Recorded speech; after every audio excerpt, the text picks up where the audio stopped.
Trust Company. We are a self-directed IRA custodian that loves educating people on how you can use your IRA funds or old 401k funds to invest in alternative assets. And another big thing that we do here at Quest is the education. So we always have events. I'd say we probably have about between our offices, probably 3 or 4 events every week happening.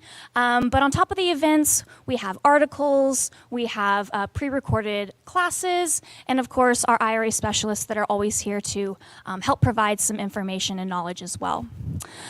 So tonight, you're here at the social. We do these every second Tuesday of the month. Next month, we're actually going to be doing a little bit of a different format. It's going to be kind of an ugly sweater networking party, so we do encourage you to register for that one and come out and celebrate the holidays with us. But who are we? So like I said, we're a self-directed IRA custodian. What that means is that we allow you to invest your retirement funds into alternative assets, mostly, real estate, promissory notes, private entities. More recently, we've seen crypto, oil and gas. Pretty much if it's an alternative asset, you can hold that in an IRA. We do a lot of free education, like I mentioned, but our services, we put a big emphasis on the customer service, making sure that things are funded quickly within 24 to 48 hours for you, and that you're always greeted with a smile whenever you call us on the phone. But of course, just a little disclaimer here, like I mentioned, all the education that we put on, it is strictly education. So we can't give any tax, legal, or investment advice. Of course, we always encourage you to do your own due diligence, but we love putting these events on for you. So real quickly, what is a self-directed IRA? I know I've seen most of these faces in here before, but for those of you that I haven't, and maybe for those online that are tuning in for the first time, you may be wondering what a self-directed IRA even is. I'm here to let you know that legally, it's not any different than a regular IRA. The IRAs that you would have at like a Fidelity or a Charles Schwab, it's going to be the same type of accounts that we'll have here. It's just the types of assets that we allow you to hold. So they're going to hold publicly traded, we're going to hold private, right? So all these things you see right here, those are all the different types of things, and not even the full list, just some of the things that you can hold in an IRA. And some of the benefits of having one, of course, is going to be being able to diversify, getting out of the stock market, maybe get that portfolio with some things that are tangible, like a house or whatnot. But the tax savings as well. Whenever you're doing these investments in an IRA, you're not paying those capital gains taxes. And depending on what account you have, those profits that you make when you take them out of distribution are either going to be tax deferred or tax free. I don't know about you guys, but I love tax-free. That sounds great. And then social investing, of course, putting back into your community. When you're using an IRA, you're most likely going to be fixing up a property in your neighborhood, maybe employing local contractors. So there's that kind of impact that tugs on your heartstrings as well. But I would say the biggest thing is really investing in what you know best. If you're a real estate investor or if you know about oil and gas or crypto, why not save for retirement by investing into things that you know and understand? So some of the resources that we have for you guys, of course, we have all the webinars that I mentioned. Every Tuesday and every Saturday at noon Central Time, we host webinars ranging from all sorts of topics, from creative strategies to building wealth in a self-directed IRA, private lending and borrowing. The list goes on and on. We also do national networking happy hours. So that is actually going to be we've changed the date, I believe, for this month. So correct me if I'm wrong, but I believe it's going to be next Wednesday, which is the 15th, if I'm not mistaken. 16th, there we go, one day off. Yeah, so that's what day it'll be. We're switching it up a little bit because of Thanksgiving, so definitely be sure to tune in a week earlier for that one. But if you can't make a class, you can always watch them on YouTube or scan this QR code to check out the calendar. Even if you can't make it, like I said, get registered because we'll send you the replay. So it's a great way to still kind of get that class even if you can't make it. I'm going to end with this slide because it's probably the best one that I have on here. But how many of you guys went to the Quest Expo or have heard of the Quest Expo? Whoop, there we go. Okay, well, if you're not familiar, that was the big, I'd say 750-person conference that we just had about 2 months ago down in Houston. It was huge, and this is kind of our piggyback to that one that's going to be online. So it's going to be different topics, but a lot of the same high-level education, but also basics for those that may be just getting started. There's going to be a little bit of something for everyone with panels and keynotes, and of course, all from the comfort of your couch since it is online.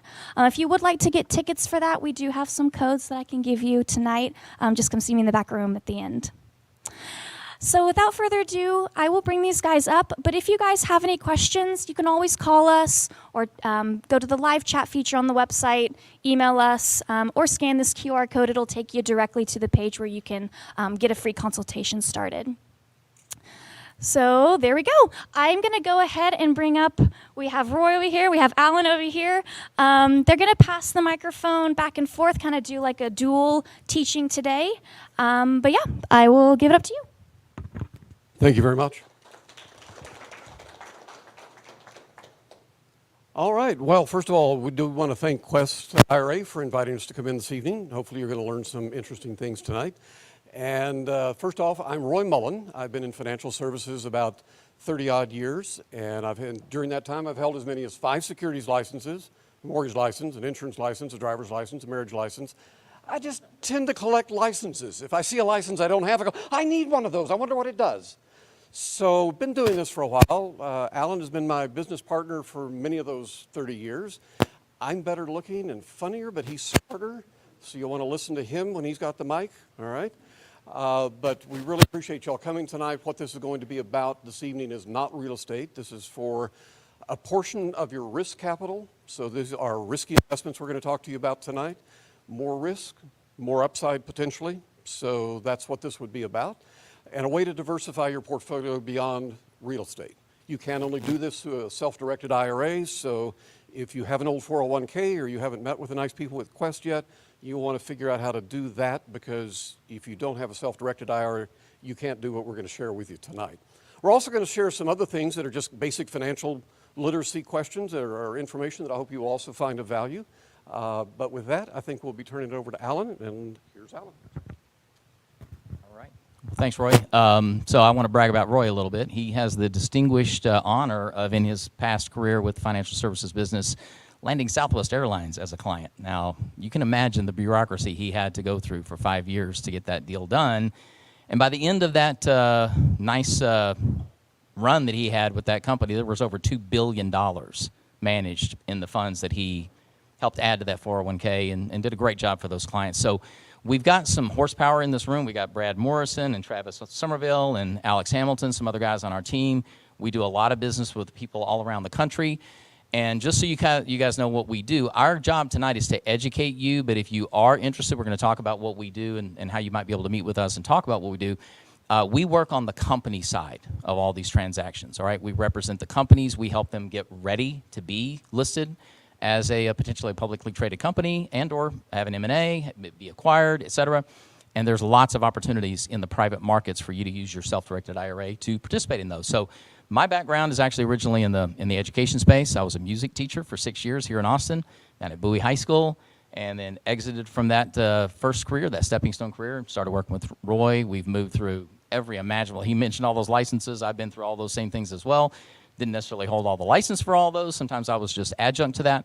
But we really enjoy what we do. We like helping people like you guys get involved in things you might not have thought about before. So we're hoping tonight we're going to open your eyes to some opportunities that you might not know that exist for you, and right through your self-directed IRA. So it's going to be a fun night. So without further ado, back to you. Yeah, I think so. Okay. So who's in charge of the slides anyway? Oh, Technology, that may not be my strong suit, so bear with me. They're trying to upgrade me to analog. I don't know if that's, anyway. That would be progress. So disclaimer, y'all probably seen these before. Past performance, no guarantee of future results, blah, blah, blah, blah, blah. If you have trouble sleeping, we can get you a copy of that, right? So, but you've probably already seen one of those. But disclaimer. So with that, I want to mention that I have a challenge, and I think the best way to describe the challenge, and part of what I hope we do tonight is also entertaining as well as educational, And I'm a closet thespian. I don't know if that should be said in polite company, but I've done some acting in my day. And I think the best way to describe the challenge that I have that I need y'all to help me with this evening is to share with you a story from Mark Twain, one of my favorite authors.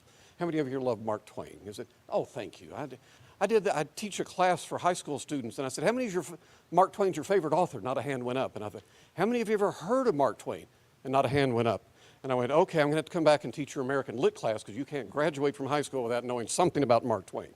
But let me hand the mic back to him because this is more visual. So one of my favorite stories about Mark Twain is kind of describes the challenge I have that I need y'all to help me with this evening. He was a cub reporter from San Francisco Examiner, and his editor called him in one day and said, Mark, I need you to go out and interview Mr. Wheeler and ask him about his grandfather's old brand. Mark Twain said, grandfather's old brand? Well, what kind of news story is that? Okay, fine, you're the boss, I get it, okay, fine. So he went and tracked down Mr. Wheeler. He said, Mr. Wheeler, I understand you have an interesting story about your grandfather's old brand. And Mr. Wheeler said, oh yes, grandfather's old brand. Yes, oh, I remember it well. Grandfather, don't you see, he was bent down and he was fumbling in the grass for a 10-cent piece, don't you see? And the ram was up on a hill with his eye full of business. And grandfather, he was fumbling in the grass and let's see, grandfather, yeah, oh, that's right. He married Sarah Hagedorn. I remember now. Yeah, Sarah, well, she was a Baptist, don't you see? And she wore a glass eye. And she'd been excavated for a size 14. But sometimes she borrowed her neighbor's eye, and her neighbor wore a size 7. And it was gilded on the back and blue on the front. And sometimes when Sarah got excited, the eye would begin to whirl. It would flash first blue, then gold, then blue, then gold, blue, then gold. Well, it's dull, but it most always made the children cry. And that would remind Mr. Wheeler of something else. And that would remind him of something else. And eventually Mr. Wheeler would fall asleep. And he never did find out about grandfather's old brand. Now, I don't know if there's a name for that affliction, but I have it. And I have about 18 hours of material I'd like to share with you this evening, but for some reason, Quest has only given me 45 minutes. So if I get too far afield, I want you to raise your hand and say, grandfather's old brand. And that'll remind me to go back to my notes and get back on track. Do we have a deal? All right, very good. So, one of the first things I'd like to share with you tonight is holiday parties are coming up, right? And sometimes there's that awkward moment when you're meeting somebody new and you're struggling for a topic of conversation. And I want to give you an idea. It's an icebreaker. Works every time. I want you to quote a little Albert Einstein. Okay? Really? Y'all are going to let me get away with that? You're going to quote Albert Einstein as an icebreaker? What is wrong with you people? Okay, but Albert Einstein came up with a lot of cool ideas. And one of his favorites, one of his personal favorites, was the Rule of 72. How many people know about that one? I almost never see anybody raise a hand. I've taught this to MBA students who don't know what that is. That doesn't seem possible to me. But it's a rule of thumb way for calculating compound interest. So assume for a moment that you had $1. Wait a minute, I've lost my markers already. We can't go on. I have to leave now. I don't have any markers. I'm a visual guy, so I need to doodle a lot, if that's okay. Somebody know how to open one of these? Okay. Rule of 72.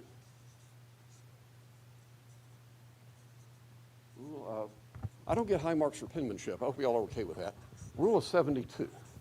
All right, so if I had $1 and I found a very generous bank and it paid me 1% interest. So I have $1. At the end of the year, I've now got $1 and a penny because I got 1% interest, right? So doing that, the next year, my $1 and a penny is going to earn another penny and a little bit more, right? So doing that, how long does it take my $1 to become $2? A long time. That's good, right? I'll give you a hint. The answer's on the board. 72 years at 1% interest for that $1 to become $2. Now, even as young as you people are, we have a very young audience here tonight, I don't know how many 72s you've got left to double your money, all right? But here's the cool thing about the rule of 72. Whatever interest rate you're getting, you can divide it into 72, and it'll tell you roughly how many years it's going to take your money to double, okay? So let's assume for a moment, keep losing my marker. How do I do that? All right, so let's assume for a moment that when I was age 20, my great Aunt Matilda gave me $10,000.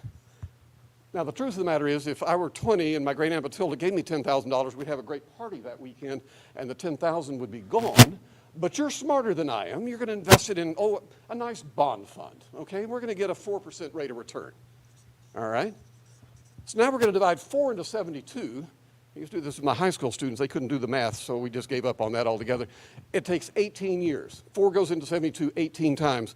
So 18 years later, when I'm 38, my $10,000 has doubled to $20,000. And 18 years after that, at 56, my $20,000 has doubled to $40,000, and I'm ready to retire.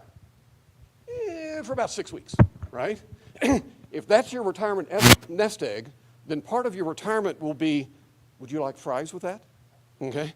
So hopefully we're going to get a better nest egg built for you before we get there.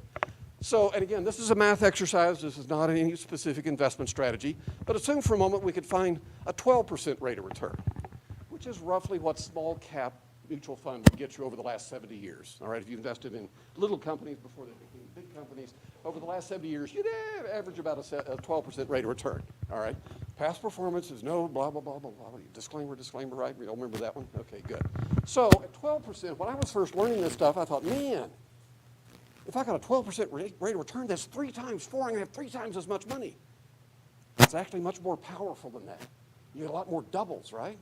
So now we're going to take 72, divide it into 12, and divide it into 72. I can do this. All right. So that's a 6, right? Somebody can do math in their head. Oh, my God, it's a lost art. All right. So thank you for that. You renewed my hope.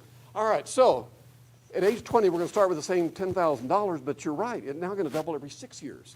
So at age 26, I've now got 20,000. At 32, I've got 40. At 38, I've got 80. At 44, I've got 160. At 50, I've got 320. At 56, the same age 56, I now have $640,000. Your first test of the evening, which one do you like better? Don't answer in case you get it wrong. Okay? Obviously, we'd rather have $640,000 in retirement, right, than $40,000? What happens to most young people? At age 20, they go, oh, man, I'm still going through college. I got student loan. I got all this stuff. Retirement's a million years from now. I can wait. All right? They wait and start when they're 26. You just missed out on that double. All right? And at 26, they go, oh, man, I got like student loans to pay off, and I got to buy this new house, and I got a new job, and a new car to go with the new job, and some new clothes. Retirement's still a million years away. I can wait. They can wait till 32 to get started. Just missed out on that double. The single most valuable asset you have in financial planning is time. Use it wisely. Wherever you are, start now. Okay? And if anybody has access to high school students, I hope you'll invite me in as a visiting professor. All right? Hold the mic. I'm sorry. Is that better? Oh, are y'all not hearing me? I'm sorry. Sorry about that. Okay. Yeah, okay, I'll try to do a better job of holding this up. Usually I don't have a problem with people hearing me. I don't know if y'all picked up on that. Okay, I'll try to keep the mic in place. So the other thing I want you to know is that the rule of 72 is amoral. It does not care if it's working for you or against you. So at the same age 20, I get an envelope in the mail from MasterCard. They said, Roy, we got a deal for you. $10,000 credit limit, and it's only 18% interest. That's easy, right? And so I go to Paris, not Texas, the other one. And I have a nice lunch, and I max out that credit card. And I come back and I go, well, the credit card's no good anymore. It's maxed out. So I throw it in a desk drawer and I forget about it. For some strange reason, MasterCard forgets about it. And it's compounding at 18%. And at age 56, MasterCard calls me and says, Roy, we need to talk. All right? How much do you think I owe MasterCard at that point? That's the correct answer. Oh my gosh. Okay. How about, I don't know, how about $3.2 million? All right. Now, obviously, MasterCard's not going to forget about that for 26 years, but I especially want young people to understand the power of debt, on credit card debt, and trying to get out of that hole, all right? The power of what's pushing against you if you get into that kind of debt. So we're not going to let that happen, right? Okay. So was that useful? Did y'all have fun with that? Was that okay? Cool. All right. Very good. So I want you to think about this as we're talking about your investment opportunities, because this tells you want to perhaps be comfortable taking a bit more risk, perhaps, and your risk tolerance. I'm a firm believer that there's a balance between, the balance between the easel, no, a balance between the math and sleep at night. So if you're taking a risky investment and that puts a knot in your stomach and you don't sleep at night, you're going to do that for about 3 days and run screaming, right? So we have to find that sweet spot between your risk tolerance and your ability to sleep at night. And both are valid, right? Math is not superior to sleep at night, okay? So I want y'all to understand that for sure. All right, so with that, is it your turn again? I think so. All right. That'll give you a chance to recover from me and grandfather's old RAM and talk to a sensible person. Alan, tell them what's... Okay. Test, test. You guys hear me? Okay. So we're going to talk a little bit about what is this pre-IPO / OTC world, all right? How many of you know someone who has been able to invest in a company that was privately held at the time, they bought into the company, and it went public, and they exited from that? How many of you know somebody? Okay. Wow. Okay, that's actually a lot compared to what we normally get, which is almost no one knows anyone that's ever done that before. They hear about this weird world of getting into these pre-IPO scenarios, but it's usually reserved for sort of a country club kind of, small group, right? And a lot of it's investment banks and VCs and da-da-da-da-da-da, and they get in, the Googles of the world, et cetera. But there are a lot of very healthy companies that are out there, guys, that are, now they need to have gone through some sort of vetting process, and that's hopefully what we're able to do for you. We're going to give you resources online.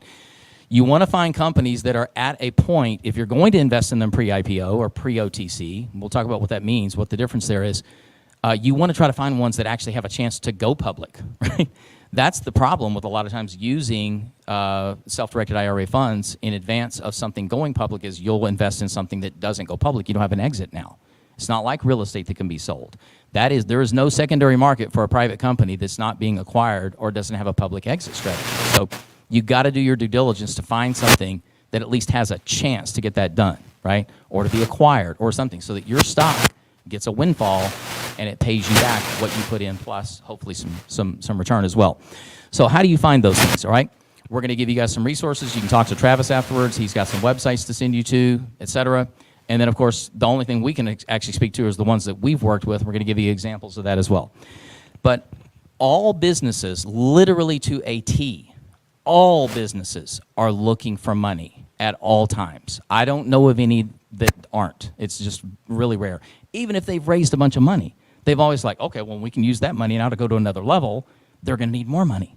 So the problem is for the businesses, where do we find this money? That's where you come in. You can be that resource if you find the right deals to use your self-directed IRA as one of the funding mechanisms that they can find. They use VCs, they use private equity, they use all that other stuff as well. They may use debt.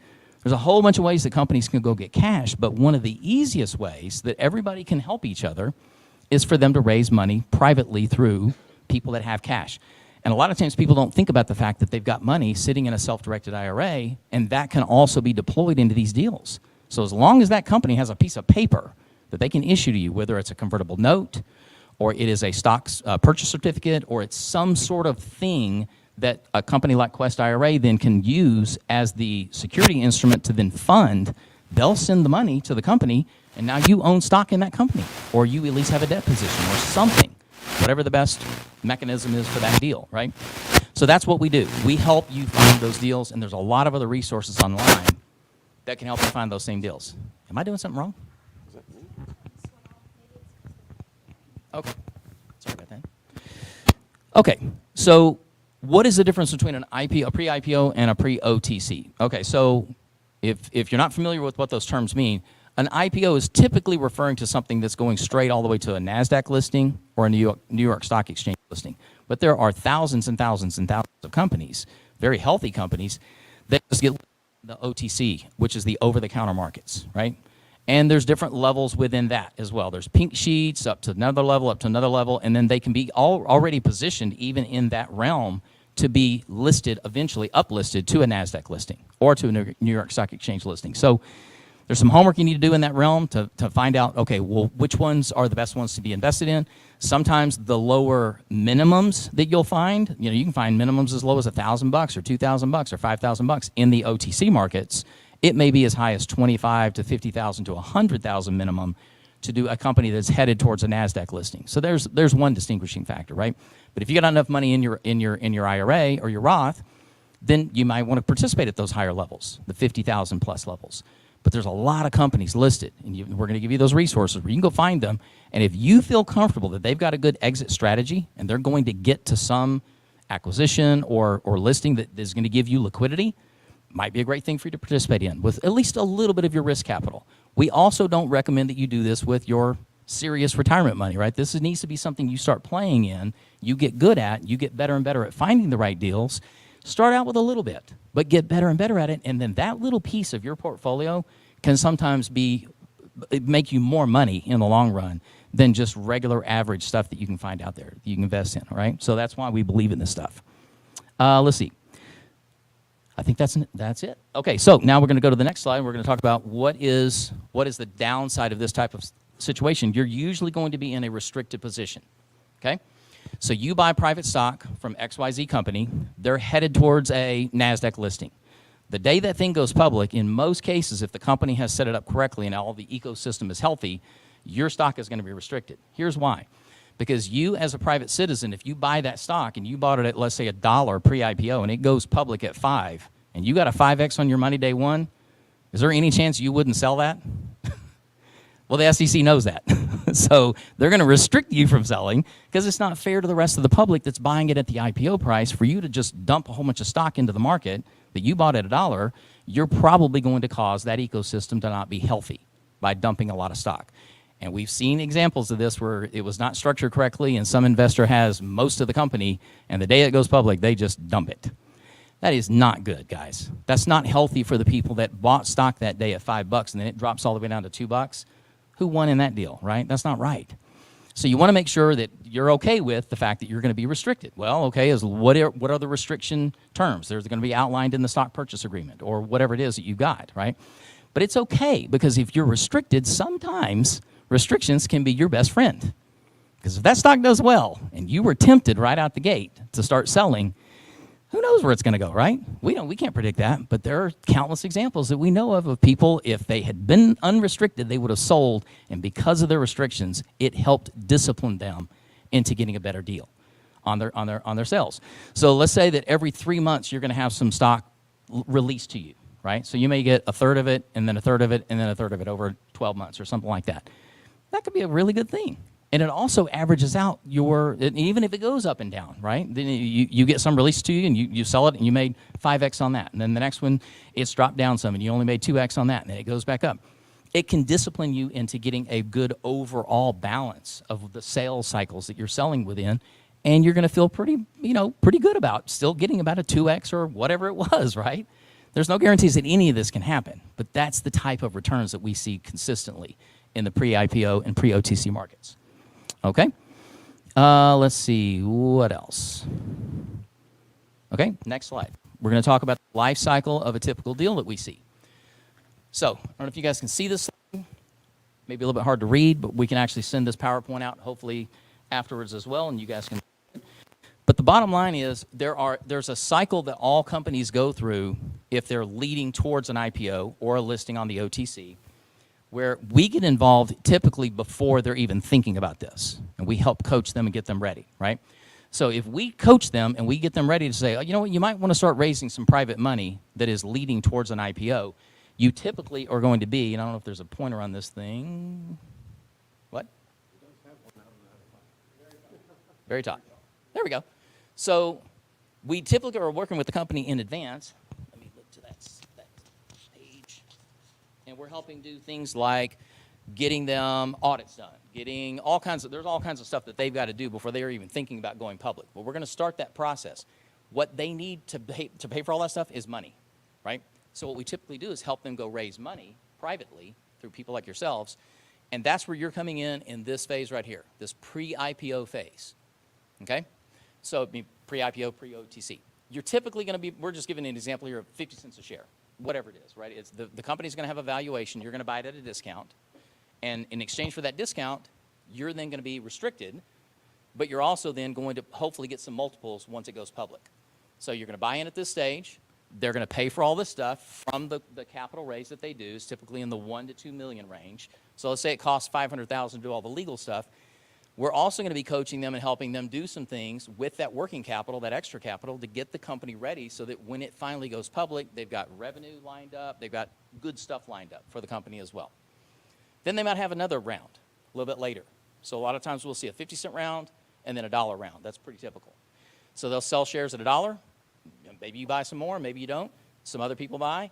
And then by the time it gets all the way ready to be listed and they've done all that work, all that hard work, and it sometimes takes 3, 6, 9 months to get all the way to this level, then the IPO happens, right? On a NASDAQ listing, it's got to be at least at $5 a share. That's what we normally see. Okay? So it goes public. That day, you're still going to be restricted in most cases, as we discussed. So if you've got money in your Quest IRA, there's some logistics we have to help you figure out. You may have to move that money then over to a Schwab account, over to a Fidelity account. There's things we have to consider. But if you move all that stock over into a publicly traded platform where they can hold that for you, then at some point you're going to start hopefully having these harvests we talked about. And you start selling off pieces. 180 to 360 days later, maybe you've harvested the whole thing. You now have cash sitting in your Fidelity or Schwab or whatever other brokerage account.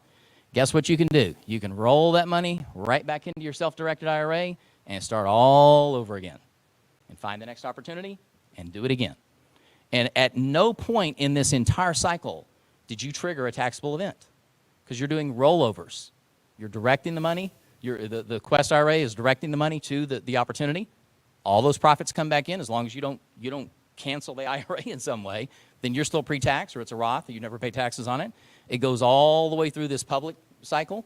You roll it over into an IRA or a Roth IRA with a publicly traded holding platform. Get it all the way to the point where it's all liquid. Back into the self-directed IRA, start it all over again. It is a beautiful process. We've seen people do extremely well with this, and he is a major Roth proponent. And so we talk to people about converting sometimes their traditional to a Roth. Go ahead and pay the taxes. It might be worth it, depending on the deal. Because if you can convert to a Roth, and now you never pay taxes on all the gains on a really good deal, that's a pretty great position to be in, right? Especially if you're young. So that's it for me, and then I'm going to hand it back over to Roy. Thank you very much. So are you hearing this one okay now? Is that better? It seemed like I got quiet again. Okay. So how do you, let's see what, this next slide. Yes. Of course, everything we described so far has to be done in a self-directed IRA. You can't do this to your Schwab account, that sort of thing. And as Alan pointed out, if you do that cycle, you're never putting the money in your pocket. You're never triggering a taxable event. So you can just keep rinse and repeat, that sort of thing. So if you have an old 401k or a traditional IRA somewhere, if you want to do the things we're describing, you need to talk to the nice people at Quest here and figure out how to get that rolled over so you'll have the capital to do this sort of thing, right? Back to the rule of 72, if you noticed when he was using the example, and again, disclaimer, disclaimer, disclaimer, but if you're buying your stock at 50 cents pre-IPO or maybe at $1 and it goes public at $5, rule of 72, how long did it take your money to double? A nanosecond. Okay, that's 5x. That's a 5,000% return on a 50-cent share or a 50-cent investment. Again, disclaimer, disclaimer, all that kind of good stuff. But rule of 72 really works well on this kind of a strategy. So that's one of the reasons we think it's appropriate for you to consider some portion of your risk capital as a diversification strategy. All right? So you have to be an accredited investor to participate in deals like this. Does everybody know what an accredited investor is? Good. If you don't know what that is, you're probably not one. So if you're going to participate in this, you need to be an accredited investor, and you self-select on that. Okay, we don't ask you for your tax returns or anything like that. You would have to self-identify as a accredited investor.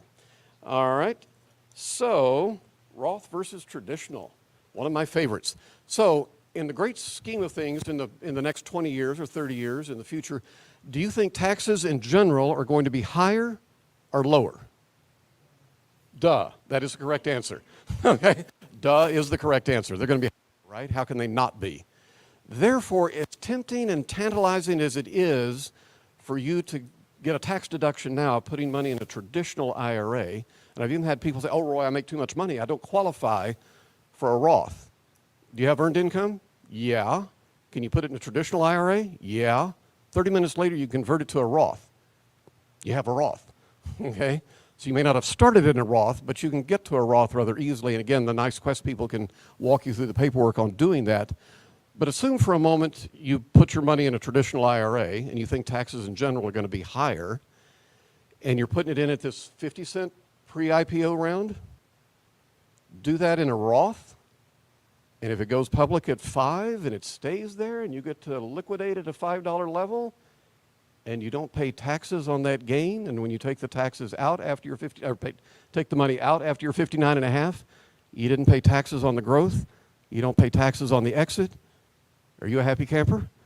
So maybe you want to pay your relatively historically low taxes now, take your hit now, get it out of the way, so that all that growth in the future is tax-free and your distribution is tax-free, and you don't care what the tax rates are in the future because you're not going to pay them.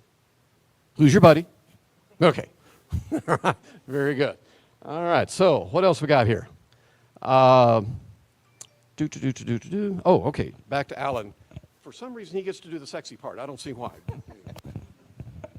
Okay, so we, this is a little alliteration here, but 6 sexy sectors, all right? There's a lot of really good companies out there, right? But guys, the things that we have learned the hard way are, in most cases, if you're looking for a company that's going to have an opportunity to do a pre-IPO raise and then get somewhere, they tend to kind of fall in one of these sectors. This is just a general rule of thumb.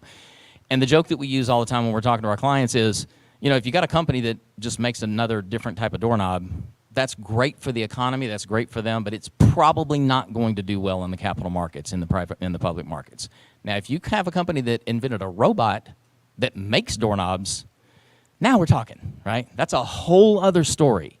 And robotics is just turned crazy, guys. I mean, I'm kind of almost thinking around, this is going to get scary at some point. I mean, there are robots out there that can do almost any job that any human can do, and it's rapidly accelerating. So they call that robots as a service, actually. That is turning into a niche in the public markets. Instead of software as a service, it's robots as a service. And it is an incredibly, incredibly sexy and very high profit. The margins are unbelievable because they'll build the robot one time and then rent it out for 6 years to a company and charge a monthly maintenance fee on that. And so there's a lot of incredible opportunities there. So technology, whoops, let me go back, apologize. Well, that's nice, I just closed the whole PowerPoint out. Y'all can go home now. Sorry about that. Pushed the wrong button. So let me just go through the list. I was right there. Yes. We're talking about how robots are going to do this in the future. So, all right, sorry about that. So, A robot would have not made that mistake. there you go, exactly. So technology, SaaS, I mean, you know, that's pretty self-explanatory, right? Do you guys know what SaaS is? Software as a service. The reason that that's such a good model is because a lot of times somebody will develop the software to do whatever it is, X, right? And then they can license that software to 4,000 companies all at the same time. They've already paid for the development up front. So all of that revenue that's now coming in is all almost pure profit. They got to maintain servers and people and customer service and all that kind of stuff, but it is an incredibly profitable business model. Infrastructure, this would be anything that some of these, you know, hopefully billions and trillions of dollars that are going to flow out through the economy are going to be spent on, like roads and bridges and that kind of stuff, but not necessarily in the traditional sense. You're almost looking for technology companies that are coming up with new ways to build the infrastructure, or something in the green technology sector.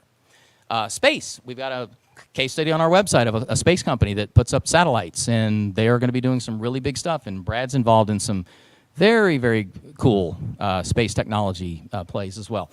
Medical, anything in the healthcare sector, just about anything, if they're running that business even halfway right, is going to be highly profitable in the next decade. And it's because of the baby boomers and the aging population and blah, blah, blah, and all that, all right? Cybersecurity, yeah, that's a big one. But you got to be careful there, because there are a whole bunch of cybersecurity companies that just kind of have fly-by-night, what I would call fly-by-night, you know, technology. It's going to just get gobbled up by they're just going to keep getting replaced by other technology. You got to be real careful in that space, but we got some experts that we can lean on to help us with that. And then, of course, in the green sector, stuff that's profitable, not something that's so far down the road that it's going to be maybe 10, 15 years in development. We're talking about like lithium battery technology and things that are absolutely exploding right now with all the EV vehicles, et cetera. So there's that. Those are the sectors we recommend. And then the next one. So how do you find out about these deals? We talked about this a little bit. You can get some information from Travis as well. But we also like to cultivate some of our more consistent investors that are doing these deals into it's a separate priority group, right? So you want to kind of look for companies and look for groups out there that will put you in this position if you keep participating in their deals. And what that is for the people that not only participate in the pre-IPO or pre-OTC, but at the IPO price can sort of reserve a spot to get that day's price. I don't know if you guys have ever seen some of these companies that go public, and they'll go public at X, and then by the end of the day, it's some totally different number, right? Either up or down, right? It can go both directions. But if it does really well that day, how did those people buy that opening price that day? You kind of have to be in the club. You got to have a reservation for that spot, right? And it is earned through participating in a whole bunch of other pre-IPO and other deals, and you've gotten into the spot where you can earn that spot. So let's just say again, going back to that example we said earlier, you buy some 50-cent stock in one round, and then you buy some dollar stock in another round, and then it's really healthy then to go ahead and buy the IPO. If you believe in the company, buy some $5 stock. Well, what's the average cost basis of all those shares? It can be $2, $2.50, $3, $4. Whatever it is, it's better than 5. So you're already in a position, then you set yourself up by participating in the pre-IPO, which is the riskiest rounds, to participate at the IPO level at a really good price that the regular public can't get, all right? The companies that we work with, that's what we always set up, is we're trying to work with investment banks that will give those people that opportunity. And again, we're not representing the investment banks. We don't want to be on that side. We're on the company side. We're representing their interests. But we try to find the investment banks that'll play nice and do that kind of stuff. So I think that's it for me. Yes. Next slide. Ms. Roy. Case studies. So let's talk about some of the companies that we're looking at and working with right now. And if you want to learn more about those great. Again, some of the information you get from Travis over there. Travis, wave to the crowd. See Travis later. So if you want to continue the conversation with us, Travis can help you with that. If you want to look at just broader resources about how do IPOs work, how do all that stuff work, he can point you to some websites that can give you general information and other ways that you can find IPO opportunities. Obviously, we'd love to talk to you about the IPO opportunities we're working on. So let's just walk through a few of those. Yeah, there's a really interesting company that we're working with right now that, and you're going to watch this emerge. So 7-Eleven just acquired a technology that delivers food. And right now, if you're a restaurant and I place an order with your restaurant and you have Uber Eats come and pick that up and take it to his house, you probably made no money on that deal. But you got to do it because he wants a meal from your restaurant and you want him to keep buying food from you. So you're in a bad position, right? And Uber Eats wants to acquire your information and they want to know who your customer is. And if they order it through Uber Eats, you don't know who's buying your food. You just know Uber came and picked it up and took it to him, but you don't know who he is. So you're not getting the data, and the data is valuable, right? So this platform that 7-Eleven's doing, they're going to create micro marketplaces.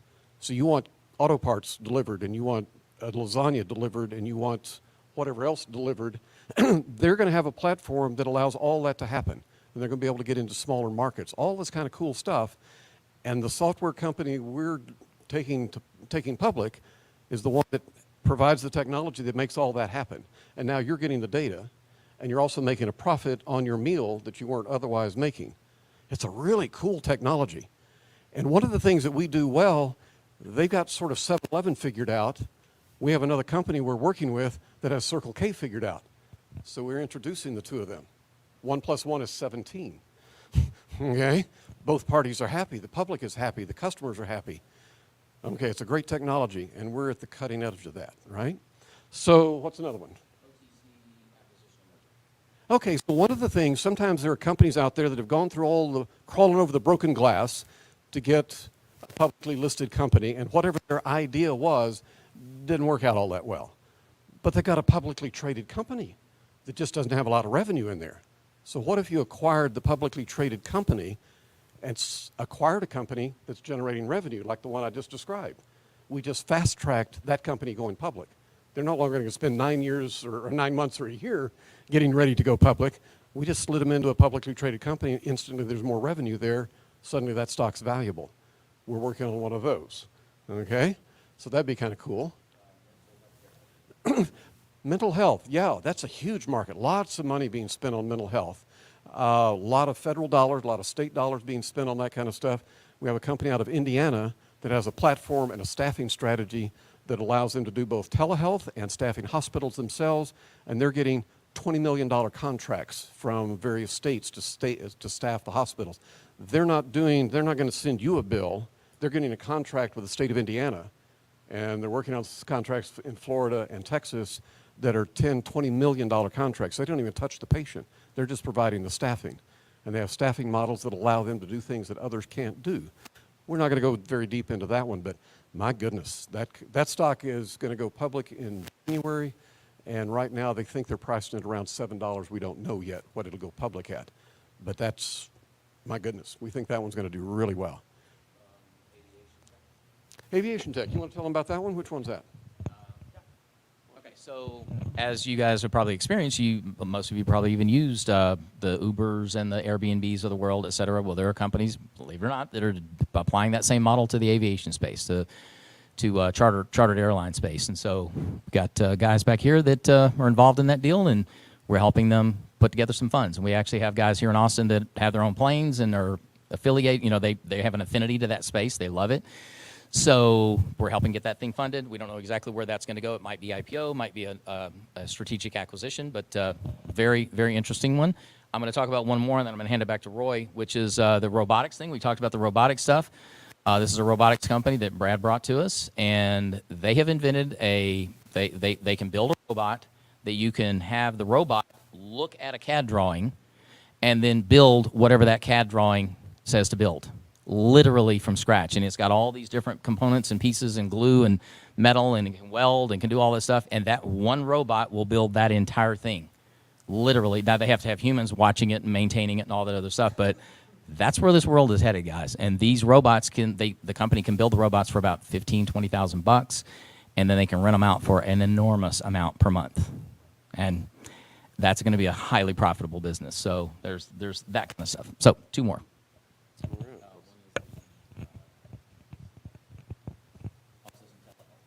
Yes. So what is it?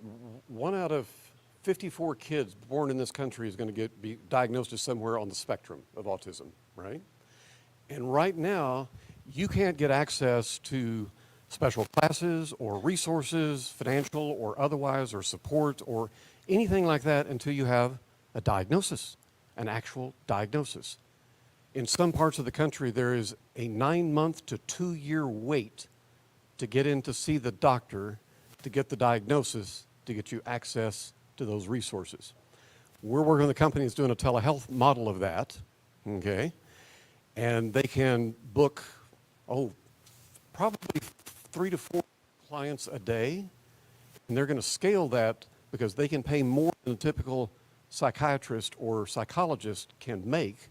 They're going to give them 2 visits a day. They're going to probably make a 50% increase on their income. The insurance companies are excited about this because the earlier the intervention, the less their claims experience is going to be over time. Okay, so we want those kids diagnosed early. The parents want the kids diagnosed early. The pediatrician community will tell you, if we knew early on that diagnosis, we have interventions that would make the quality of life for that kid so much better. And guess what? The company we're working with that has this platform has exclusive rights to a database of 250,000 parents with kids who have an autism diagnosis or have behavior that would indicate they're probably somewhere on the spectrum and can't get the diagnosis. And that platform, their database, is geared to providing resources to the parents that have that, but guess what? They can't provide the resources to those families until they get the diagnosis. Guess who's going to have exclusive access to that 250,000 family database? Do you think that's a win-win? For the kids, for the companies, for the investors? Absolutely. Absolutely. Life-changing technology. Oh, yes. Anybody familiar with ESG? Do you know the ESG? Okay. Basically, in simple terms, it's a strategy to try and take carbon out of the supply chain. Okay? Anytime you see pollution, by definition, it's waste. Okay? And if we remove waste, guess what? We improve profitability. So this is a technology, think of it as the J.D. Powers of the supply chain. So if one of their clients is Marriott Hotel, because the built industry is one of the most carbon challenged industries, let's put it that way, all right? So there's a lot of political pressure, there's a lot of shareholder pressure, there's a lot of legislative pressure to clean up your act, okay? But guess what? In the doing of that, they become more profitable because if we're taking waste out of the supply chain, that's going to fall to your bottom line. So one of their clients is Marriott, and Marriott says, yeah, we'll pay you a couple of, $50,000 a year to be a member, but guess what? Everybody in our supply chain, you either get the the Good Housekeeping seal of approval from this company, or you're no longer in our supply chain. And guess how much all of them are paying to that company to get the Good Housekeeping seal of approval? And they're light years ahead in this technology and the data and contracts in Europe, and you just run down it's the who's who of the Fortune 500 companies are signing up to get that done, okay? And they're pre-IPO. Are you interested? I don't know. All right, what else? Oh yeah, Q&A. What do we got? As long as it's not sports trivia, that's not my strong suit. Go ahead, what do you got? Uh-huh. Once you buy a private company stock, you cannot sell it unless it becomes public? There are two ways that you would exit, okay? And that is one of the reasons if you're investing in a company that makes doorknobs and there's no plan for that to ever go public, now you have stock in a privately held company and you're going, okay, now what, right? Maybe they pay dividends or something. I know people have invested in a private company that was related to road technology that had no escape plan. They had no exit strategy. And they have investors that have been in there for 8 years and not a nickel of their money's come back, okay? That's not cool. So a couple of things. One, yes, you could take the company public. That is absolutely one of the strategies and one that we probably spend the most time with. The other is, for example, the company that we were describing that has the delivery service, they're probably going to get bought by 7-Eleven at some point, maybe, right? They're just going to bring that in-house. So if it's a merger and acquisition strategy, that's one path, and you're going to get liquidated at that moment, right? When they get bought, they're going to have to buy all the shares, right? So that's one deal, or it goes public. And guess what? There's value if you're making profit as a private company, that's valued one way. Liquidity itself has value. So the stock is more valuable if everybody can buy it and sell it. If I got to buy it and hold it, that's less valuable, therefore less return on your investment, right? Does that make sense? So liquidity by itself has value.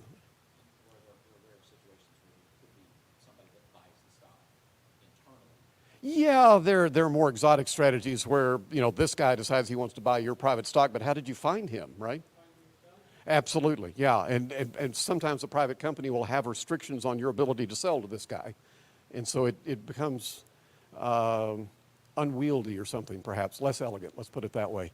So that's one of the things we do is that when we're evaluating a company we want to work with, we want to see it all the way to the finish line. How are our investors going to get out on this? How are they going to get their return? And if we don't see a path for that, we're probably not interested, okay? Yes, sir. So your evaluation process, the percentage of companies that go public versus don't, what is that? As opposed to merger and acquisition or just remaining private? Remaining private. We haven't worked with a single company that has remained private. They've either been acquired or they've gone public. And what's that percentage? Oh. Oh, I see what you're saying. No. He's on point. Once we picked a client that we're Once you working pick with. a client through your process. Right. We have lots of checks and balances. One of them is back here. This is Alex. He's a broker. He's a co-founder of a broker-dealer based out of New York who has his pedigree. I mean, he should have been the one with the mic tonight. Okay, this guy's, his resume is awesome. And we have another guy over here, Brad, who has a lot of experience on the military side of it in non-dilutive capital and a portfolio of 200 companies. So we have lots of checks and balances. It's not just Roy and Alan going, hey, that's kind of cool. That lemonade was great. We should take them public. No, we don't do that. It goes through a number of filters before we ever accept a client. So to answer your question, we have yet to have a client that didn't exit. So what's the percentage of M&A versus IPO? We've done very little. Okay, Alex, you want to take that one? So there are different stages that you talk about. If they're just talking about sort of the whole blanket, I don't know what kind of percentages for them, but there are certain ones, like ones you didn't mention was the one that creates content for History Channel and all that. That is in the process of filing to go public. The only thing that would prevent that from going public would be public markets not being so good, but they are filed. So there is a grid that you could look at. That's probably closer to going public than some of these other names that they talked about. And that's what I would do if I was an investor, and look how close are they to going public, and how comfortable are you with that. And back to the private investment, there are marketplaces where you can sell private investments, but those are usually for the more popular names like Facebook and that type of stuff. Other than that, you would probably have to find an investor, or there is an exit on the M&A side. So I think as an investor, that's what you have to determine and what you're comfortable with. There is a secondary market, yeah. Facebook people were buying pre-IPO all day long. But, correct.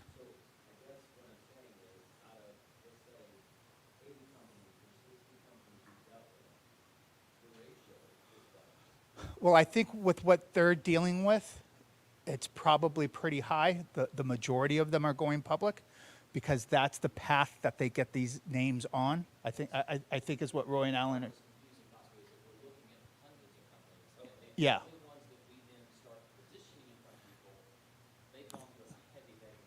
Correct. So they just gave you six names.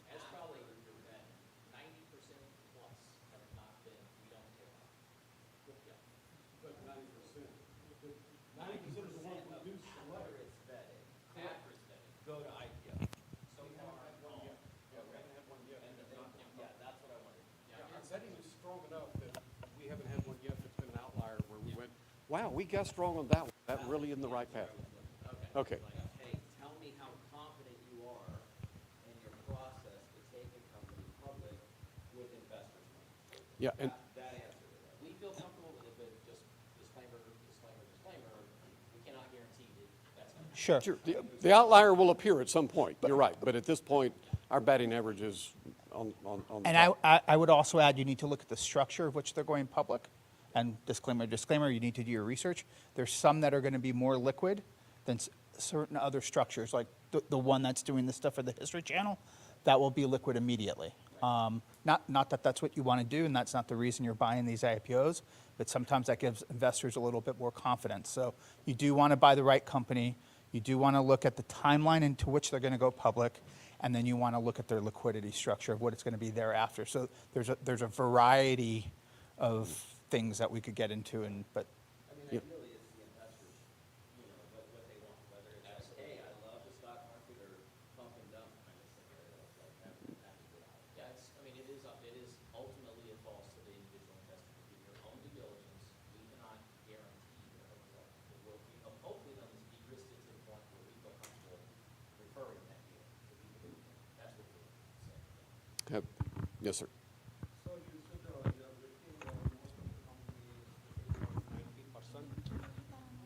So you said you are vetting companies to filter out 90%.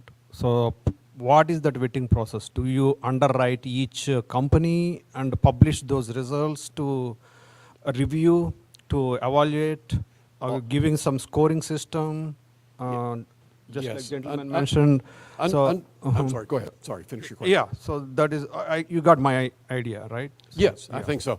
From our perspective, because it is a process, and underwriting has a specific term, and that's going to be more in his department, okay, as a broker-dealer.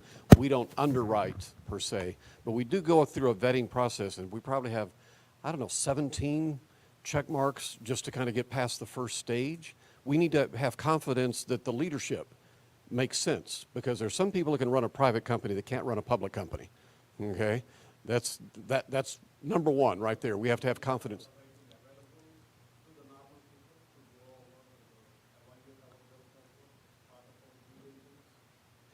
Yeah. You go for it. I think the question is, what's their vetting process, right? So their vetting process is probably what everyone's vetting process should be. Management team, financials. They talked about sectors going in the right place. And I think everything that they're presenting to you is going to be at some stage of going public. Once again, there's a variety of structures. Obviously, market conditions. We're all reading the Wall Street Journal, all understanding that the market's terrible right now. So that might limit it, but there are ways to do that, to sort of limit that. But for the most part, I think what they're presenting to you are names that they think are good, have passed their procurement status, and are in the process of going public, whether that means you're filing an S1, whether you're filing a Reg A, whether you believe in a month or a year that they're going to be acquired by a strategic acquirer. So in other words, you're making a biotech company that Johnson & Johnson's going to want to buy, because sometimes there's just names that you know aren't going to exist on their own. Someone's going to acquire them. So I think that's part of the process. It's a multi-step process. But what these guys have done is they see hundreds, thousands of deals, and there's sort of a formula for knowing what's better than others. Once again, no guarantee, but good management team, good financials, that type of stuff. And then they go to underwriters. Like I have an investment bank in New York City, and we will choose to underwrite that. We'll structure the deal. We'll get on the investor money. And what you need to understand is that this thing's going public, and you're getting it at a very large discount to where the public is. But you're obviously getting that discount because you're taking a lot of risk. So. Okay, so what I would add to that, guys, is you can find tons of good checklists online that will show you how to vet a company, what you need to be looking for. The difference there would be, and this is not something we can just hand over because it would be impossible, it's all based on experience as well. It's seeing lots and lots and lots and lots of stuff. So that's hopefully our differentiator that we're trying to bring to the market is we know what to look for based on having people and resources and all these other things. It's not just an A to Z checklist. It's a bunch of judgment calls along that checklist as well that we hopefully bring to the table as well. Seemed like you had a follow-up question? No, no problem. So there are 1,000 ways to everybody evaluate, but typical investors like us, we don't have sophisticated mindset like you developed. When I go randomly evaluate 100 companies, I may get overwhelmed. How do I choose? All 100 companies so tempting. But if I depend on some kind of underwriting model, okay, so for example, he don't invest in 100 companies either. You may give him 100, he may choose only 10. So why? So because he got some kind of checklist, he's more comfortable out of the 100 list you sent to him, some kind of more filtering criteria. Out of the 10, I may choose only one. Then I decide maybe I want to choose only this one or two. So that is where I'm going after. So if there is any sophisticated resources I have access as well, are you exposing those where I can educate myself and see? Yes, I'd be happy to share with you the things that we look for. So let's go back to the 6 sexy sectors. All right, that's going to be our first litmus test. Is it in one of those categories? If not, you have to have a very compelling story for us to take a look at you if you're not in one of those. So we have one example maybe that wouldn't have fit in one of those, but that's about it. It has to be a very compelling story that there's a market there. Then what is your market distinction? Do you have technology for which you have patents around it? If you don't have patents, then I'm sorry, we're probably not going to visit with you. What's your barrier to the market? For example, that mental health one, 250,000 families, and they have a contract in place that no one else gets to touch that database but them. Okay, tell me more, right? Because you've convinced me there's a market out there that needs diagnosis. You told me you have a path for finding the people that need that. They have an incentive to help you find them because that feeds back into their pipeline. So tell me more about that story. And I'm looking for the gotchas along the way when, oh, I see. Your brother-in-law is the CFO, and he's, yeah. Roy, no. can I add? So a lot of the world looks at people that get pre-IPO Facebook, and to their point, wonder why, and that was part of the country club. So I think that one is the product that they're trying to present, that you are sort of getting into the country club, and that they are structuring deals that are going to get you large discounts to the market. And remember, you're getting a large discount because you are taking risk. What's the risk? Maybe this doesn't go public. Maybe the market continues to go down. But you're compensated well enough to hold that paper. And I think the other thing that we need to talk about is fundamentals. And obviously anything that we're going to put forward or they're going to put forward is going to have solid fundamentals. What does fundamentals mean? Revenue is going in the right direction. Profits are going in the right direction. You have a good management team. And then on top of it, you have a good sector that's going to sell. So there's 5 sort of bullet points. They think they've nailed down most of those bullet points. Obviously, there's risk in it. But once again, you're being allowed in the club, and they're working very hard. They're working day and night to put a product together that's going to allow you access to that country club. And I guess we're here because you can do that with pre-tax dollars, et cetera, et cetera.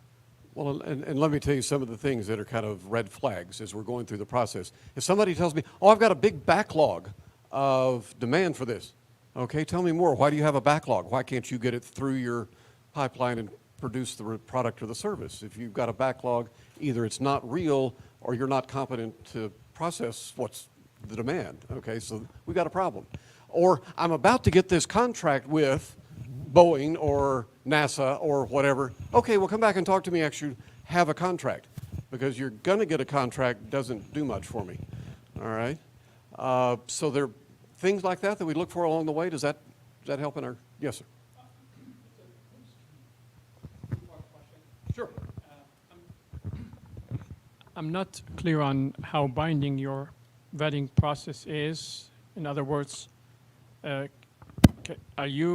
you say, no, you're not ready to go public now, or this is just, you can do that? And also, are you permitted to advertise or market that company before it becomes public, or this is not part of your? Yes and yes. So back to the vetting process, that's almost more my job to say yay or nay. These guys are working on companies that are on track to go public, and that's the product that they're going to After you say yeah. Yeah, and if I say nay, this probably is not something that they're going to present to you. And nay to me means I'm going to find a private buyer, I'm going to find a private investor, we're going to do our own thing, and that's not going to be a product here. And what was your second question? I forgot. Are you permitted to advertise or market that company before it becomes? So that before depends the on IPO? that depends on the type of offering. Somebody I get to deal with every day, FINRA and the SEC, are very tight on that. There are certain offerings. There's one that we are working on together that we're hoping tomorrow we're going to get on the path to go public, and that's what's called a Reg A offering, and those you are allowed to market before they go public. There's Not certain- all of them. Not all of them, and that's. Depends on the. You're asking a logical question, and you're trying to apply that to the SEC and FINRA. So there's just certain rules, there's certain offerings that you can advertise and certain ones that you can't. Depends on the regulations. Correct. Thank you. Not market conditions. No, the regulations. The, Correct. Oh, yeah, I'm sorry. reg. Yep. Are you at the country club or not? Yeah, exactly. Okay, we have time for about 1 or 2 more questions. Yep, these 2 over here. I was just wondering how many layers are there between. So I'm sure that let's say SpaceX is a private company that I want to invest in through you. How many layers of funds? How many layers are there between me investing in what you're offering and the actual securities that are offered by SpaceX? Well, no, I mean, because I'm investing now prior to the IPO. See if I'm following your question correctly. So we're going to get a fair number of deal flow through our pipeline. So we're going to look at 10 of those, and we're going to go to 9 of them didn't pass muster for whatever reason. We didn't like the management, we didn't like the market they were going after, we didn't like the margins, whatever it might be. When we find one, we go, oh, this one's kind of cool. Let's take a deeper dive on that, okay? So we're going to take a deeper dive on that. You still haven't seen that deal. We're not showing it to you yet, all right? And we're going to take it as far as we go through our process. We say, man, it looks like it checks all the boxes we're looking for. And then we're going to turn it over to somebody like Alex and say, is there something we missed? Do you agree with us? This looks like something that we could take public. And he goes, no, Roy, you missed this thing over here entirely. Or did you not read this article yesterday about blah, blah, blah? I go, ooh, no, I missed that. So again, lots and lots of checks and balances. So if it's gone through our process, we present it to him, he sees a good path forward, then we may come talk to you and say, we think this is a pre-IPO company that has opportunity. Let me describe to you why we find their story compelling. Okay? Does that help? Typically, the layer that they're going to give you is ready to go public, but to your point, if you look at venture rounds, there's Series A, there's Series B, there's Series C, there's Series D, all the way, and that's just because, as they said, there's not one business out there that's not looking for capital, but the product that they're going to give you, to your question, the answer to that is there's one layer. They are giving you discounted stock to the IPO. So I'm investing with them, and they're investing in the stock? No. You're going to invest directly You're in in- the stock. We're just bringing you what we think is a compelling stock, or what you're getting for your offer. So you would, if you say, that looks good, I want to invest in that mental health, that autism company, for example. We're going to present that to you, and you're going to say, I like that. I like the return. I like where it's going. You're going to invest directly in that company. So I'm owning shares directly in the company. Yes. Correct. If it banks out to go IPO. Well, Unless it's convertible debt or unless it's Yes. theoretically, you're pricing stock, let's just say $10, and what they're offering you is discounted stock at $4. Let's use those numbers. You got a very large discount. Your risk is it doesn't go public. If it goes public, you got stock at $4, and the public just bought it at 10. It's a really good value. Because what I've seen, I'm an attorney, I have a client that offers interest in a fund that invests in a fund that invests in the stock. Oh, my. Oh, sorry. Well, you said it. Was that my outside voice? I'm sorry. Exactly. Because, I mean, it's incredible, and I tell the client, no, this is crazy, but I mean, he's able to sell it. But if you're selling, if I'm investing in the actual shares of the stock, I'm impressed. That impresses me. Well, what he's offering you is access, Right. and they're offering you access. And- It's the same thing. No, it's great. And so I'm really encouraged. I think you guys are offering better value than. No, I mean, Thank you. Yeah, that is our goal. And one of the things we like to brag about is that we're not a pump and dump operation. That is not the way we live. We're not going to invest in something we think is a turkey and everybody makes some money and walks away and goes, oh, well, look at that train wreck on the side of the road. No. And I guess, just as a follow-up, just understanding, maybe talk about how you're compensated. Sure, absolutely. One of the things that we get by when we identify this company, and it's gone through the process, and it's gone through his process, and we now think we're going to do it, we're also going to get an opportunity to participate in that pre-IPO level. We put our own skin in the game, okay? So that's part of what we're looking for, is also to be part of the club so that we get access to companies we think have a bright future. But we're not going to write the whole check. We need other people to do that to get there, right? Yeah, basically, we just invest on our own merit. And Yes, you don't have to exercise that option. Just figure it out. no, we're actually buying the stock. We're doing the same thing you're doing. If we think it's going to go public at 10 and we're offering it to you at 4, we're buying it at 4 as well. Okay, so we're, I'm saying you don't have to buy. It's just an option to buy them. for us, yes, correct, yeah. But we're not going to bring a deal to you we don't believe in enough to have our own skin in the game, okay? But that's where we're making the money. We're not making money off of you. We're making money off of finding the companies that we think are on a good trajectory. And then, as I say, we'd like to do more than just find the money. We want to find strategic relationships that help them grow that business faster, like the 7-Eleven folks. Hi, would you like to meet the Circle K folks? And we're going to be invested in both companies. We think 1 + 1 is 17, so that sort of thing. You had a question we haven't gotten to. Yes, sir. Hakeem, right? Yeah. He pretty much asked my question is how exactly you guys are getting paid. How dare whether- you steal his question? What is It's okay wrong though. with you? I figured you guys just had like a fund that you were managing with but you explained it. You also buy it at the same rate that you would offer it to us. I'll tack on that. We do consulting for these companies as well. We may get their pitch deck Yeah, and you're- all their other stuff in better shape, and Brad helps us with all these There's a lot of things we can provide for the company, and we're getting paid to get them ready because we believe in what they're doing. So there's that side as well. But you're not collecting like a management fee from the people that are investing into these No, we companies. can't do that. We don't want to be in that game. Yeah. We do not want to manage a fund and take management Yeah, fees. and I guess my only other follow-up question would be how many times per quarter are you guys saying, hey, we have an IPO that we believe is ready? Like how many times a year are we able to do this? Our goal is to do at least 1 to 2 a quarter. Could be more. Okay. But there's a bunch of other ones that aren't going to go public yet that people can still participate in that might be a little more of a long-term view, and so we're putting those in front of people as well. There's a long-term strategy to possibly do an IPO, but it might not be next quarter or next 6 months, something like that. So And is there like a minimum amount that you have to contribute to the purchasing of the IPO? they're all different, yes, Okay. but yes. We're going to put a deal in front of you. You're going to like the deal or not like the deal. You're going to choose to invest with that company or not. And that's it. And if we bring you 6 deals this year and you didn't invest in any of them, and he's invested in 5 of them, he might get to see the first one sooner than you do because he likes what we're bringing. So there's some of that. So we get to play class favorite, teacher's pet.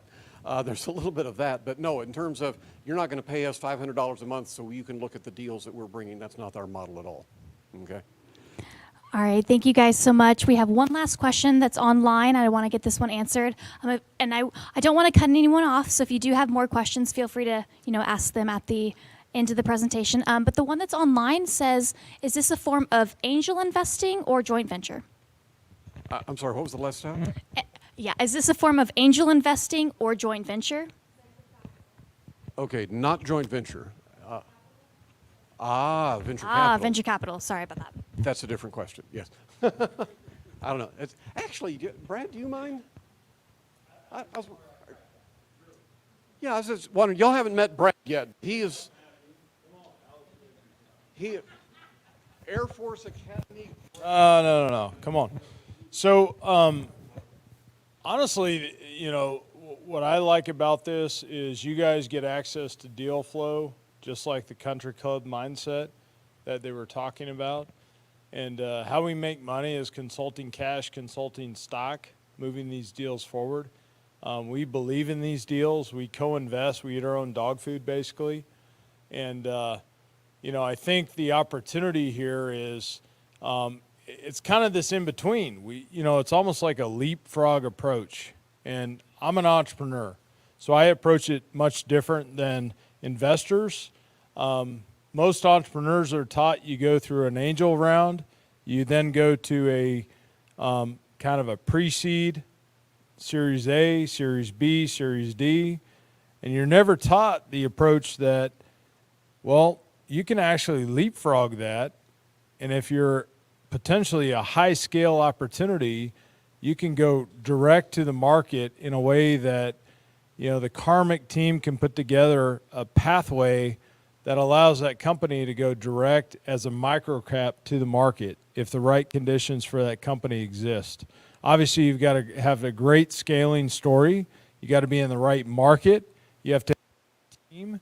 And what that provides to early access pre-IPO investors is a real opportunity to kind of come into that country club mindset and kind of you're jumping over the venture capitalists. So to me, it's not a VC kind of round. It's not necessarily the high risk,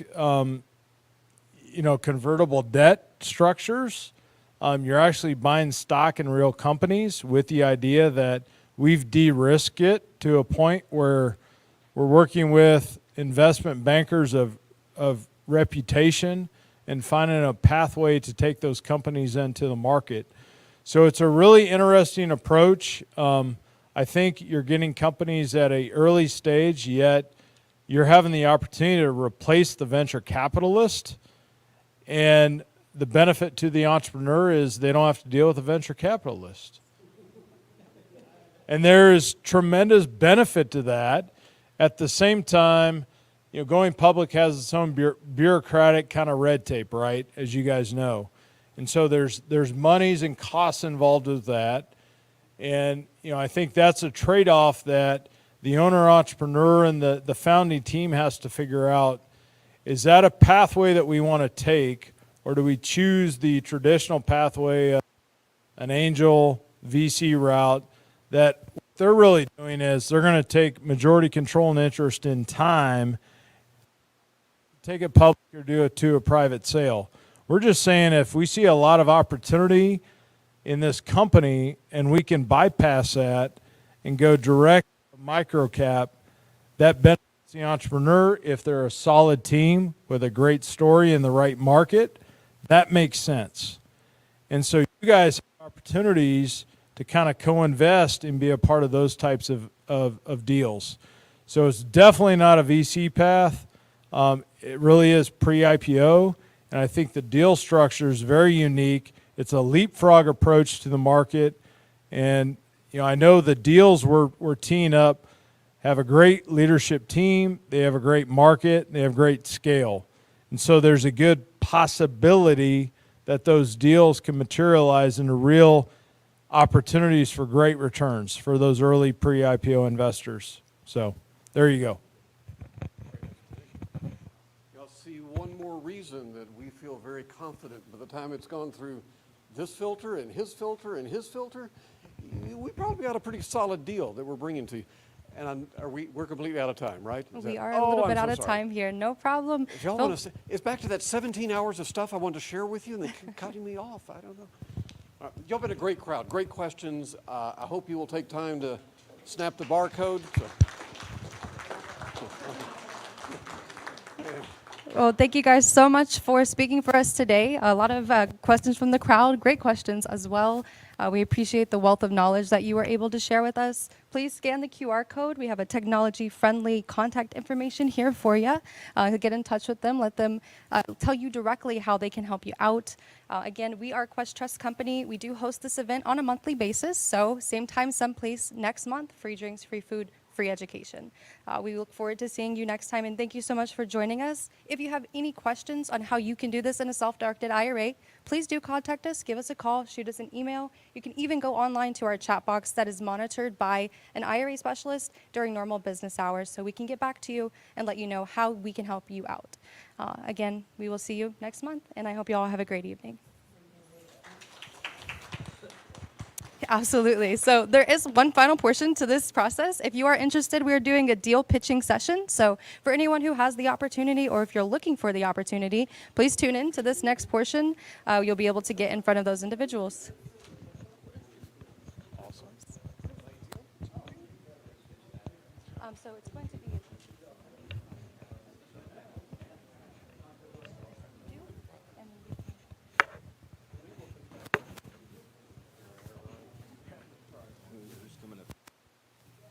Yes, sir. Oh, no. Hey, phenomenal. You guys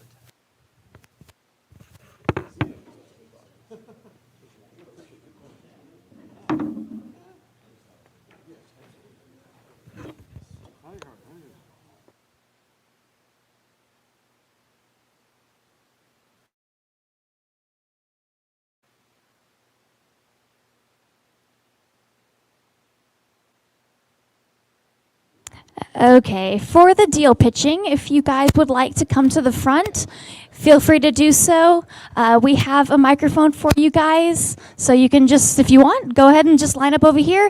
We do ask that you keep it just to about 45 seconds to a minute. We are kind of running out of time here, but if you would like to deal pitch, feel free to come line up right over here. first. I'm in front of the camera. Does it matter? Okay. Hey guys, is this thing on? Okay. Yeah, my name is Anthony Gaiona, and I run a SaaS company in software. It's a basic CRM, but we've done is we white labeled it, and we also do education. We help people source land deals in Texas. So our company is the largest sourcer and locator of large farm and ranch properties in Texas. And then we'll come in and fund those deals, turn around and flip those farm and ranch properties. The lowest properties we look for is $1 million and up. So we're looking for those types of people that are looking for real estate investments. I don't know that we're going to go public with the software side of it, so we can talk about that. Maybe we need a little bit of direction in setting that part of it up. But we're 20 months in, we're going to hit $1 million in revenue just on the software. But the main purpose of the software was to source large-scale land deals all over Texas. Oh, I'm sorry. Yes. So if you text the word Quest to 210-972-1842, they'll send you some information. Text the word Quest, Q-U-E-S-T, to 210-972-1842. Thank you. Hi, I'm Bill Kreider, and over the years I've invested in a lot of stocks and I've invested in a lot of real estate.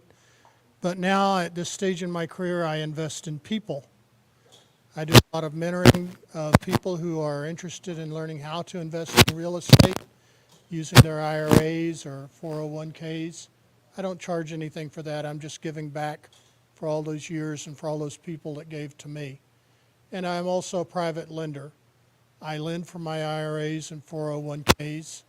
And if you're interested in private lending, I also mentor people on that, and I teach people how to do private lending. But I do want to pitch that I am a private lender, and I do have money to lend. So if you're looking for anywhere from $50,000 to $5 million, come and see me. It has to be secured by real estate. Thank you. My name is Clayton Carmack. I'm the co-owner and president of S&B Helical. It is a construction company. It's been around for 8 years. We're looking to grow our company with a capital growth of $2.5 million. We're looking at $25,000 minimum investment. We're trying to give an 18-20% return on the investment annually. And the plan is to grow the company next year to $16 million. And after watching this event from KarmicPayback, we're 2 of the 660 sectors, infrastructure and green. So we've done work in the midstream oil and gas sector, but we're finding that our technology can now be used in these renewable projects called BESS stations, battery energy storage systems that are going all across the United States. So again, if you have any questions or interested in investing into our company, my name is Clayton Carmack. Call me at 970-389-1053. Thanks.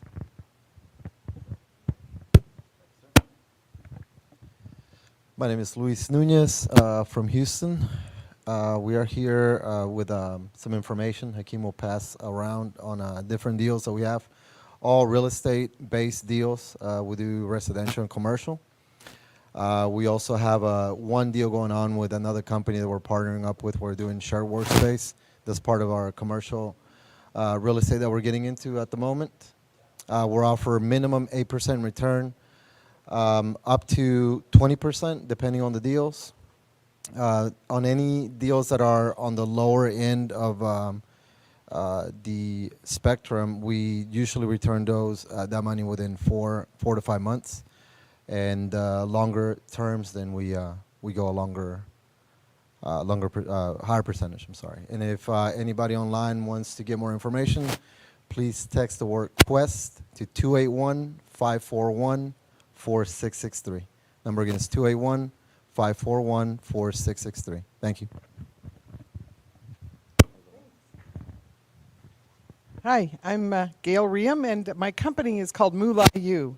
And for 20 years, we've been doing youth financial education. And what we discovered is that parents really need the education so that they can teach us at home, because that's 99% of where most kids learn about money. And they learn some pretty bad habits from parents who don't know how to demonstrate good habits and also teach that. So we've taken all of our programming that we've done in live and now virtual, and we've put it all in an app. And we're about to launch that. We've got our MVP out. We've tested it.